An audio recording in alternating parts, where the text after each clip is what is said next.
Hi hello നമസ്കാരം, this is Mickey Mac. Welcome to SSC Kerala helpers. ഈ വരുന്ന ഞായറാഴ്ചയാണ് നമ്മൾ കാത്തിരുന്ന നമ്മുടെ IBSA ടയർ 2ന്റെ ട്രാൻസ്ലേഷൻ എക്സാം നടക്കാൻ പോകുന്നത്. അപ്പൊ മക്കളെ, നിങ്ങൾ എല്ലാവരും വെൽ പ്രിപ്പയർഡ് ആണെന്ന് തന്നെയാണ് ഞാൻ വിചാരിക്കുന്നത്. അപ്പൊ ഇനി ടെൻഷൻ അടിക്കേണ്ട കാര്യമൊന്നുമില്ല. നമ്മുടെ എക്സാം നമ്മൾ നന്നായിട്ട് ചെയ്യും. നമുക്കറിയാം, ഞാൻ ഓൾറെഡി പറഞ്ഞിട്ടുള്ള ഒരു കാര്യമാണ്, നമ്മുടെ എക്സാം എന്ന് പറയുന്നത് ഒരു ക്വാളിഫയിങ് ടെസ്റ്റ് മാത്രമാണ്. അതുകൊണ്ട് തന്നെ ഇതിനെ കുറിച്ചിട്ട് വലിയ ഹൈപ്പ് കൊടുക്കുകയോ കൂടുതലായിട്ട് ഇതിനെക്കുറിച്ച് ടെൻഷൻ അടിക്കേണ്ട കാര്യമോ ഒന്നുമില്ല. നിങ്ങൾ നന്നായിട്ട് പ്രിപ്പയർ ചെയ്തിട്ടുണ്ട്. SSC കേരള ഹെൽപ്പേഴ്സിന്റെ ഗ്രൂപ്പിൽ നിങ്ങൾ സ്റ്റാർട്ടിങ് തൊട്ട് തന്നെ ഗ്രൂപ്പിൽ വന്നിട്ട് കൃത്യമായിട്ട് നിങ്ങൾ ലെവൽ 1, ലെവൽ 2, ലെവൽ 3 മോക്ക് ടെസ്റ്റുകളൊക്കെ എടുത്തിട്ടുള്ള ആൾക്കാരാണെങ്കിൽ 50 മാർക്കിൽ ഈസി ആയിട്ട് നിങ്ങൾക്ക് 20 മാർക്ക് വാങ്ങാനായിട്ട് സാധിക്കും. ഇന്ന് ഈ വീഡിയോയിൽ നമ്മൾ ഡിസ്കസ് ചെയ്യാൻ പോകുന്ന കാര്യം എന്ന് പറയുന്നത് എന്തൊക്കെയാണ് ഇനി ലാസ്റ്റ് നിമിഷം നമ്മൾ ശ്രദ്ധിക്കേണ്ട കാര്യങ്ങൾ, എക്സാമിന് പോകുന്നതിന് മുമ്പ് നമ്മൾ എന്തൊക്കെ കൊണ്ടുപോകണം, എന്തൊക്കെ ചെയ്യണം, എന്തൊക്കെ ചെയ്യാൻ പാടില്ല എന്നതിനെ കുറിച്ചിട്ടുള്ള ഒരു ഓർമ്മപ്പെടുത്തൽ മാത്രമാണ്. നിങ്ങൾ അഡ്മിറ്റ് കാർഡ് എടുത്തിട്ടുണ്ടെങ്കിൽ അഡ്മിറ്റ് കാർഡിന്റെ ഇൻസ്ട്രക്ഷൻസ് കൃത്യമായിട്ട് വായിച്ചു നോക്കിയാൽ മതി. അതുപോലെ തന്നെ നിങ്ങളുടെ കുറച്ച് ആളുകളുടെ, നമ്മുടെ ഗ്രൂപ്പിലുള്ള ആളുകളുടെ ഒക്കെ കുറച്ച് ഡൗട്ട്സ് എന്റെ അടുത്ത് ചോദിച്ചിട്ടുണ്ടായിരുന്നു. അപ്പൊ അതിനൊക്കെയുള്ള കുറച്ച് ആൻസേഴ്സും കൂടിയിട്ടാണ് നമ്മൾ ഇന്ന് ഈ വീഡിയോ ചെയ്യുന്നത്.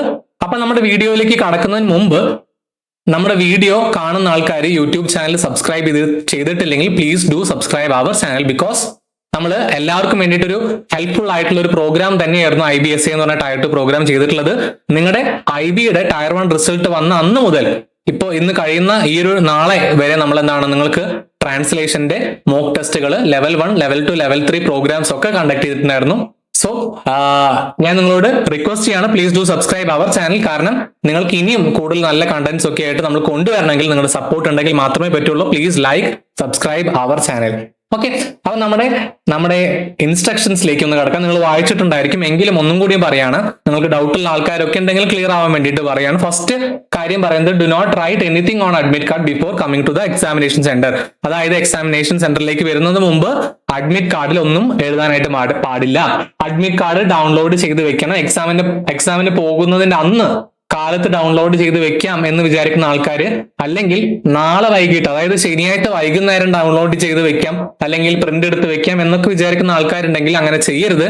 ഏതെങ്കിലും കാരണവശാൽ നിങ്ങൾക്ക് പ്രിന്റ് എടുക്കാൻ സാധിച്ചിട്ടില്ലെങ്കിൽ അത് നിങ്ങളുടെ എക്സാമിനെ തന്നെ ബാധിക്കുന്ന ഒരു കാര്യമാണ്. അതുകൊണ്ട് കുറച്ചും കൂടിയും സീരിയസ് ആയിട്ട് തന്നെ ഇതിനെ കാണാം. അഡ്മിറ്റ് കാർഡ് ഡൗൺലോഡ് ചെയ്യുക. അഡ്മിറ്റ് കാർഡിന്റെ ഉള്ളിൽ ഒന്നും തന്നെ നിങ്ങൾ എഴുതാനായിട്ട് പാടില്ല എന്ന് പറയുന്നുണ്ട്. അതുപോലെ തന്നെ അഡ്മിറ്റ് കാർഡിന്റെ കൂടെ തന്നെ ഒരു ഒറിജിനൽ ഫോട്ടോ ID കൂടി വേണമെന്ന് പറഞ്ഞിട്ടുണ്ട്. ഒറിജിനൽ ഫോട്ടോ, ഐഡന്റിറ്റി കാർഡ് കൊണ്ടുപോകണം. ഐഡന്റിറ്റി കാർഡ് എന്ന് പറയുന്നത് ഫോട്ടോ ഉള്ള ഐഡന്റിറ്റി കാർഡ് ആവണം. അത് വോട്ടേഴ്സ് ID ആയിരിക്കാം, പാൻ കാർഡ് ആയിരിക്കാം, Aadhaar, driving licence, passport, what ever.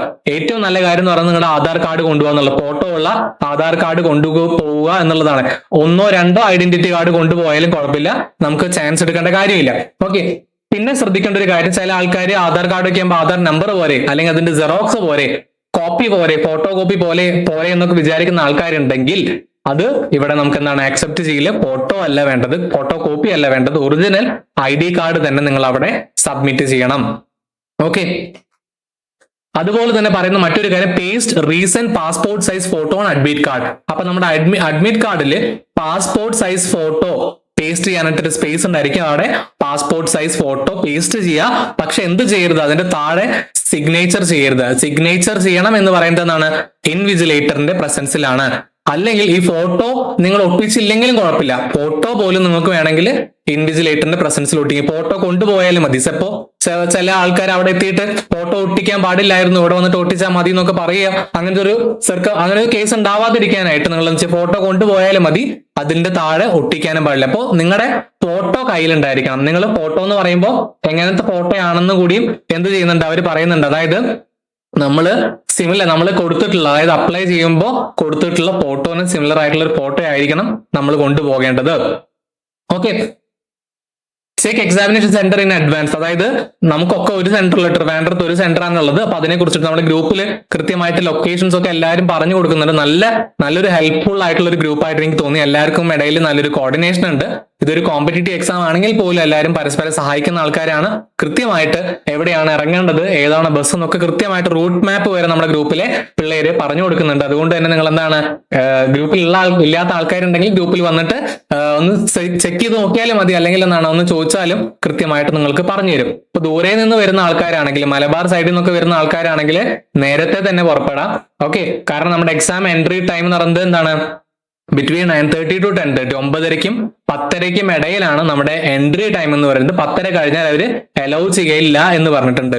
So നിങ്ങൾ ദൂരെ നിന്ന് വരുന്ന ആൾക്കാരുണ്ടെങ്കിൽ നിങ്ങൾ ഒരു ദിവസം എവിടെയെങ്കിലും താമസിച്ച് പോയാലും കുഴപ്പമില്ല, എവിടെയെങ്കിലും സ്റ്റേ എടുത്ത് പോയാലും കുഴപ്പമില്ല, അല്ലെങ്കിൽ മൺഡേ നേരത്തെ എത്താൻ പറ്റുകയാണെങ്കിൽ അങ്ങനെയാണെങ്കിലും കുഴപ്പമില്ല. പക്ഷെ 9:30ക്കും 10:30ക്കും ഉള്ളിൽ നമ്മൾ അവിടെ എൻട്രി ചെയ്തിട്ടുണ്ടായിരിക്കണം. അതുപോലെ പറയുന്നുണ്ട് reproduce statement and sign admit card. Admit കാർഡിൽ എഴുതേണ്ട കാര്യങ്ങളൊക്കെയാണ്. After entering exam room reproduce the given statement on the admit card. ഇൻവിജിലേറ്ററിന്റെ പ്രസൻസിൽ ചെയ്യാൻ പറയുന്ന കാര്യങ്ങളാണ് ഇതൊക്കെ. അപ്പൊ ഇതൊന്നും നമ്മൾ മുന്നേ കൂട്ടി എഴുതി കൊണ്ടുപോകാനായിട്ട് പാടില്ല. എന്ത് ചെയ്യണം? ഇൻവിജിലേറ്ററിന്റെ പ്രസൻസിൽ മാത്രം എന്താണ് സ്റ്റേറ്റ്മെന്റ് അവിടെ എഴുതാനായിട്ടുണ്ടായിരിക്കും. അപ്പോൾ അഡ്മിറ്റ് കാർഡ് സൈൻ ചെയ്യാനുള്ളതൊക്കെ എന്താണ്? ഇൻവിജിലേറ്ററിന്റെ പ്രസൻസിൽ മാത്രം ചെയ്യുക. കാരണം ഇത് നിങ്ങളാണ് എന്ന് അവർക്ക് ഒരു പ്രൂഫിന് വേണ്ടിയിട്ടാണ് ഈ കാര്യങ്ങളൊക്കെ ചെയ്യാൻ പറയുന്നത്. സോ അത് അങ്ങനെ തന്നെ ചെയ്യാം. നേരത്തെ കൂട്ടി ഒന്നും എഴുതാതിരിക്കുക അഡ്മിറ്റ് കാർഡില്. ഓക്കെ, പിന്നെ പറയുന്ന വളരെ ഇമ്പോർട്ടന്റ് ആയിട്ടുള്ള ഒരു കാര്യം എന്ന് പറയുന്നത് write answers using blue pen. Blue pen use ചെയ്തിട്ട് വേണം എന്ത് ചെയ്യാനായിട്ട്? ആൻസേഴ്സ് ചെയ്യാനായിട്ട്. ബ്ലൂ ബോൾ പെൻ എന്ന് പറഞ്ഞിട്ടുണ്ട്. ഓക്കെ, അപ്പോ അങ്ങനത്തെ ഒരു പാന് തന്നെ കൊണ്ടുപോവുക. ബ്ലാക്ക് കൊണ്ടുപോയിട്ട് നിങ്ങളെ ബ്ലാക്ക് കൊണ്ട് എഴുതാനായിട്ട് സമ്മതിക്കില്ല. കാരണം ഇൻസ്ട്രക്ഷനിൽ വളരെ കൃത്യമായിട്ട് പറഞ്ഞിട്ടുണ്ട് ബ്ലൂ പെൻ തന്നെ വേണം, ബ്ലൂ ബോൾ പെൻ തന്നെ വേണം എന്ന് പറഞ്ഞിട്ടുണ്ട്. അപ്പൊ അത് ഒന്ന് കൊണ്ടുപോയിട്ടൊന്നും കാര്യമില്ല, രണ്ടോ മാക്സിമം മിനിമം രണ്ട് പെന്നെങ്കിലും കൊണ്ടുപോവാം. ഏതെങ്കിലും കാരണവശാൽ നമ്മൾ എഴുതുന്ന സമയത്ത് ഒരു പെന്ന് തെളിയാതെ വരി അങ്ങനെ എന്തെങ്കിലും പ്രശ്നം ഉണ്ടാവുകയാണെങ്കിൽ സെക്കൻഡ് ഒരു ഓപ്ഷൻ ഉണ്ടായിരിക്കണം നമുക്ക്. അപ്പൊ 2 പെന്ന് കൊണ്ടുപോവുക. ബ്ലൂ ബോൾ പെൻ തന്നെ കൊണ്ടുപോകാനായിട്ട് ശ്രമിക്കാം. ഓക്കെ, ശ്രമിക്കല്ല, എന്തായാലും ബ്ലൂ ബോൾ പെൻ തന്നെ കൊണ്ടുപോകണം. പിന്നെ പറയുന്നത് സൈൻ അറ്റൻഡൻസ് ഷീറ്റ് കറക്റ്റ്ലി. നമുക്ക് എക്സാമിന്റെ ഇടയിൽ അവർ അറ്റൻഡൻസ് ഷീറ്റ് കൊണ്ടുവരും. ഓക്കെ, അല്ലെങ്കിൽ എക്സാമിന്റെ സ്റ്റാർട്ടിംഗ് ആയിരിക്കും കൊണ്ടുവരുന്നുണ്ടായിരിക്കുക. ആ സമയത്ത് കൃത്യമായിട്ട് നമ്മൾ എന്ത് ചെയ്യുക? നമ്മുടെ പേരിന്റെ നേരെ തന്നെയല്ലേ സൈൻ ചെയ്തത് എന്ന് ഉറപ്പിക്കാം. ഇതൊക്കെ അവർ പറയുന്നുണ്ട്. അതായത് ഇത് ഈ പറയുന്ന കാര്യങ്ങൾ, ഈ ഇൻസ്ട്രക്ഷൻസ് കൃത്യമായിട്ട് ഫോളോ ചെയ്തിട്ടില്ലെങ്കിൽ നിങ്ങളുടെ എന്താണ് എൻട്രി വിൽ ബി ഡിനൈഡ് എന്ന് പറയുന്നത് കാൻഡിഡേച്ചറിന് വരെ അത് പ്രശ്നമാവും. അപ്പൊ ഒരിക്കലും എന്ത് ചെയ്യുക? കൃത്യമായിട്ട് നോക്കുക, നിങ്ങളുടെ പേരാണോ കൊടുത്തിട്ടുള്ളത്, പേരിന് നേരെയാണോ നിങ്ങൾ സൈൻ ചെയ്യണത് എന്നുള്ളതൊന്ന് ഉറപ്പുവരുത്തുക. അതുപോലെ തന്നെ സ്പെല്ലിംഗ് മിസ്റ്റേക്സ് ഒക്കെ ഉണ്ടോ, നിങ്ങളുടെ പേരിന് എന്തുണ്ടോ, പേരിന്റെ നേരെ അല്ലെങ്കിൽ പേരിന്റെ അവിടെ എന്തെങ്കിലും സ്പെല്ലിംഗ് മിസ്റ്റേക്സ് ഒക്കെ ഉണ്ടോ എന്നുള്ളത് കൂടി എന്ത് ചെയ്യുക? നിങ്ങളൊന്ന് ഉറപ്പുവരുത്താനായിട്ട് ശ്രമിക്കാം. ഓക്കെ, അതുപോലെ ഇവിടെ പറയുന്നത് submit admit card and answer sheet.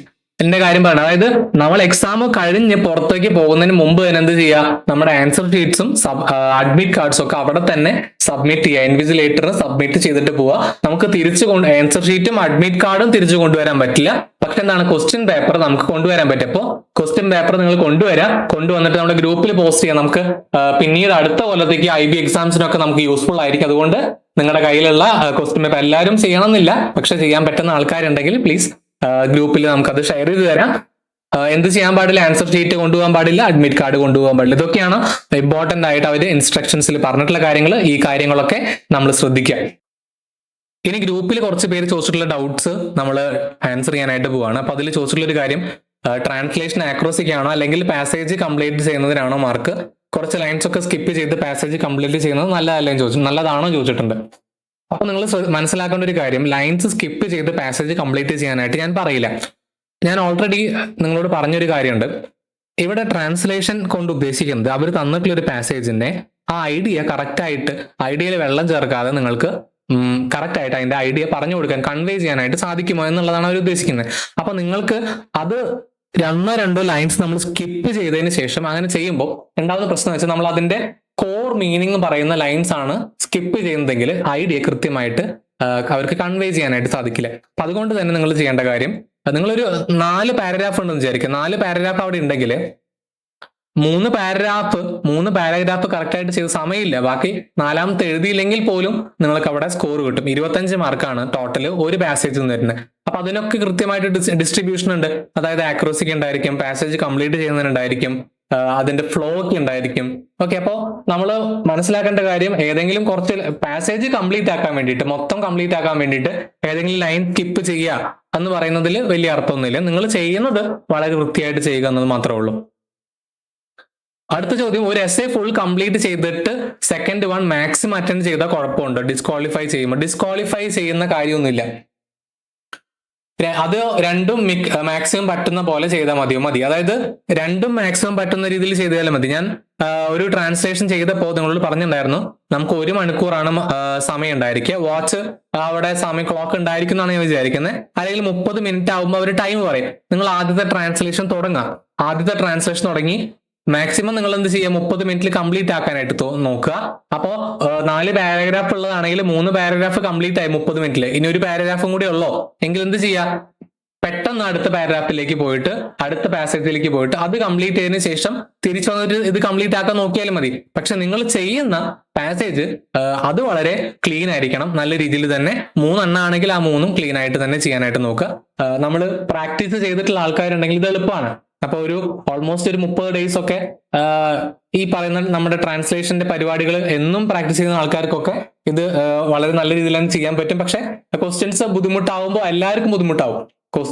ട്രാൻസ്ലേഷന്റെ questions ബുദ്ധിമുട്ടാണെങ്കിൽ അത് എല്ലാവർക്കും ബുദ്ധിമുട്ടാവും. അത് നമ്മൾ മനസ്സിലാക്കണം.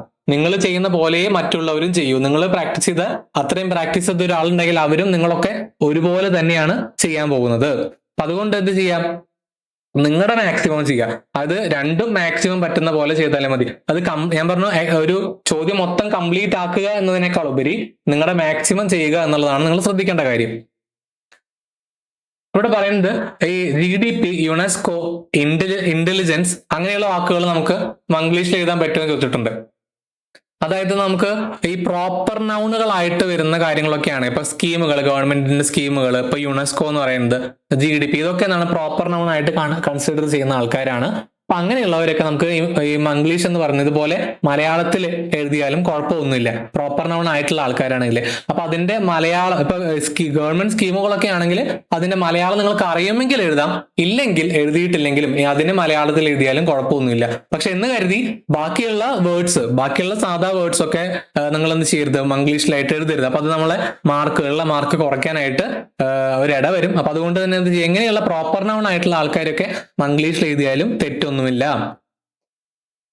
അടുത്തൊരാളുടെ സംശയം, ക്വാളിഫൈ ആയിട്ടുള്ള 99% ആൾക്കാരെ ഇന്റർവ്യൂവിന് വിളിക്കൂ. അപ്പോ ഇവിടെ പറയുന്ന അതായത് ഒരു ഉദ്ദേശിക്കുന്ന കാര്യം, ട്രാൻസ്ലേഷൻ എക്സാം ഞാൻ പറഞ്ഞൊരു കാര്യം വെച്ചാൽ 99% ആൾക്കാർ കഴിഞ്ഞ പ്രാവശ്യം ട്രാൻസ്ലേഷൻ എക്സാം ക്വാളിഫൈ ചെയ്തിട്ടുണ്ട്. ഇതൊരു ക്വാളിഫയിങ് ടെസ്റ്റ് ആണ്. അതായത് 20 മാർക്കേ ഇതിൽ ക്വാളിഫൈ ചെയ്യാനായിട്ട് വേണ്ടോ എന്ന് പറയുമ്പോൾ ഉണ്ടാവുന്ന ഒരു സംശയമാണ്. അപ്പൊ ക്വാളിഫൈ ചെയ്ത എല്ലാവരെയും ഇന്റർവ്യൂവിന് വിളിക്കോ, അത് പോസിബിൾ ആയിട്ടുള്ള ഒരു കാര്യമല്ല. നമ്മുടെ നോട്ടിഫിക്കേഷനിൽ അവർ പറയുന്നുണ്ട്, അതായത് Tier 2 exam is qualifying in nature. The qualifying marks in Tier 2 is 25 out of 50. On the basis of their performance and normalization of marks in Tier 1, the candidate would be shortlisted for Tier 3 or interview. അതായത് നിങ്ങളുടെ Tier 1ന്റെ performance അനുസരിച്ച്, അതായത് നോർമലൈസേഷനും പെർഫോമൻസും അനുസരിച്ചിട്ടാണ് Tier 3 അല്ലെങ്കിൽ ഇന്റർവ്യൂവിന് വിളിക്കുന്നത്. Tier 2ന് യാതൊരു റോളും ഇല്ല. നിങ്ങളുടെ അടുത്ത ഘട്ടത്തിലേക്ക് പോകുന്നതിന് അല്ലെങ്കിൽ സെലക്ട് ചെയ്യപ്പെടുന്നതിന് Tier 2നുള്ള റോൾ എന്ന് പറയുന്നത് എന്താണ്, ഒരു ക്വാളിഫയിങ് ടെസ്റ്റ് മാത്രമാണ്. അപ്പോ നിങ്ങൾ ഈ എക്സാം ക്വാളിഫൈ ചെയ്താലും ഈ കട്ട് ഓഫ് ക്ലിയർ ചെയ്തില്ലെങ്കിൽ നിങ്ങൾ ഇന്റർവ്യൂവിന് പോകണമെന്നില്ല. ഓക്കെ, അപ്പൊ അതാണ് പറയുന്നത്. ഈ എല്ലാവരെയും, അതായത് ഈ എക്സാം ക്വാളിഫൈ ചെയ്ത എല്ലാവരെയും Tier 3ക്ക് വിളിക്കില്ല. അവർ പറയുന്നുണ്ട് 5 times the number of vacancies subjected to the condition that the candidate secure minimum qualifying marks of 20 out of 50 in Tier 2 exam. അതായത് Tier 2 എക്സാമില് 50 മാർക്കിൽ 20 മാർക്കെങ്കിലും വാങ്ങിയിട്ടുള്ള ആൾക്കാരെ എല്ലാം എടുത്ത് Tier 1ന്റെ സ്കോർ കൺസിഡർ ചെയ്യുമ്പോൾ അവിടെയുള്ള Tier 1ന്റെ സ്കോർ കിട്ടിയിട്ടുള്ള ആൾക്കാർ, അവരിൽ നിന്ന് 5 ടൈംസ് ആൾക്കാരെയാണ് എടുക്കുന്നുണ്ടായിരിക്കുക എന്ന് പറഞ്ഞിട്ടുള്ളത്. അപ്പോ എല്ലാവർക്കും Tier 2 എല്ലാവരും കറക്റ്റ് ആയിട്ട് എഴുതി പാസ്സായെങ്കിൽ പോലും എബവ് 20 സ്കോർ ചെയ്താലും Tier 3 കടക്കണമെന്നില്ല. Tier 1ന്റെ 5 ടൈംസ് ആൾക്കാർ മാത്രമേ കടക്കൂ. അപ്പൊ ഇത് കഴിഞ്ഞിട്ട് ഒരു കട്ട് ഓഫും കൂടിയും അവർ കൊടുക്കുന്നുണ്ടായിരിക്കും. അപ്പൊ അങ്ങനെയുള്ള ആൾക്കാരാണ് ക്വാളിഫൈ ചെയ്യാനായിട്ട് പോകുന്നത്. ഓക്കെ, ഇത് നിങ്ങളോട് എനിക്ക് പറയാനുള്ളൊരു കാര്യമാണ്. കഴിഞ്ഞ പ്രാവശ്യം ക്വാളിഫൈ ചെയ്തിട്ടുള്ള ഒരാളുടെ ഒരു മെസ്സേജ് ആണ്. മാക്സിമം എഴുതുക, എല്ലാവരും പാസ്സാവും, ക്വാളിഫൈ ആണ്. ലാസ്റ്റ് ഇയർ ഞാൻ ഒട്ടും പ്രാക്ടീസ് ചെയ്യാണ്ട് പോയിട്ട് കയറി ഒരുപാട് ഹൈപ്പ് കൊടുത്ത് ടെൻഷൻ ആക്കാണ്ട് ഇരുന്നാൽ മതി എന്ന് പറയാണ്. അതായത് ഒരു ഹൈപ്പും കൊടുക്കേണ്ട കാര്യമല്ല. ട്രാൻസ്ലേഷൻ എക്സാം എന്ന് പറയുന്നത് നമ്മൾ പ്രാക്ടീസ് ചെയ്തിട്ടുണ്ട്. ഓൾമോസ്റ്റ് ഒരു 30 days, 30 passage, more than 30 days നമ്മൾ പ്രാക്ടീസ് ചെയ്തിട്ടുണ്ട്.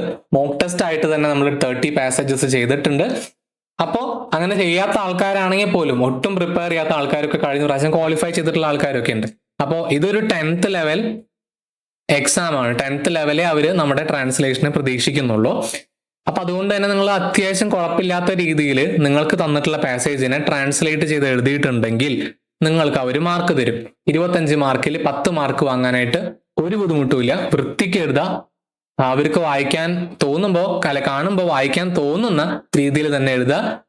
നിങ്ങൾക്ക് ഇതിനെക്കുറിച്ച് ചെറിയൊരു മൊത്തം വായിച്ച് മനസ്സിലാക്കിയിട്ട് ഇതിന്റെ ഐഡിയ അവർക്ക് പറഞ്ഞു കൊടുക്കാൻ പറ്റുന്നുണ്ടെന്ന് അവർക്ക് തോന്നുകയാണെങ്കിൽ, നിങ്ങൾക്ക് തോന്നുന്നുണ്ടോ ഇത്രയും പേപ്പേഴ്സ് ഇൻവിജിലേറ്റേഴ്സ് ഓരോ ലൈൻ എടുത്തും ഓരോ വേർഡ് എടുത്തിട്ടും ഈ വേർഡ് കൃത്യമായിട്ട് യൂസ് ചെയ്തിട്ടില്ലല്ലോ, ഈ വേർഡിന്റെ കറക്റ്റ് ആയിട്ടുള്ള മലയാളം അല്ലല്ലോ ഉപയോഗിച്ചിട്ടുള്ളത് എന്ന് അങ്ങനെ നോക്കിയിട്ട് ഇവർ നമ്മളെ ഡിസ്ക്വാളിഫൈ ചെയ്യും, മാർക്ക് കുറയ്ക്കുന്നു നിങ്ങൾക്ക് തോന്നുന്നുണ്ടോ? അങ്ങനെയല്ല ട്രാൻസ്ലേഷൻ എന്ന് പറയുന്നത്. ട്രാൻസ്ലേഷൻ അവർ ഉദ്ദേശിക്കുന്നത് അവർ പറയുന്നതിന്റെ മലയാളം, അവർ പറയുന്ന കാര്യത്തിന്റെ മലയാളം അല്ലെങ്കിൽ അതിന്റെ ഇംഗ്ലീഷ് എന്നുള്ളതാണ്. അത് അവർക്ക് മനസ്സിലാക്കി കൊടുക്കുക എന്നുള്ളത് മാത്രമേ ഉള്ളൂ. അതുകൊണ്ട് നിങ്ങൾ നിങ്ങളുടെ മാക്സിമം ചെയ്യുക. ഇനിയുള്ള സമയം ടെൻഷൻ അടിക്കേണ്ട കാര്യമില്ല. ഇത് ടെൻഷൻ അടിക്കേണ്ടേ ഒരു കാര്യമല്ല. നിങ്ങൾ എന്താണ് ടയർ 1 എക്സാമിൽ നിങ്ങളുടെ കഴിവ് തെളിയിച്ചിട്ടുണ്ട്. അതുകൊണ്ടാണ് നിങ്ങൾ ടയർ 2 ക്വാളിഫൈ ചെയ്തിട്ടുള്ളത്.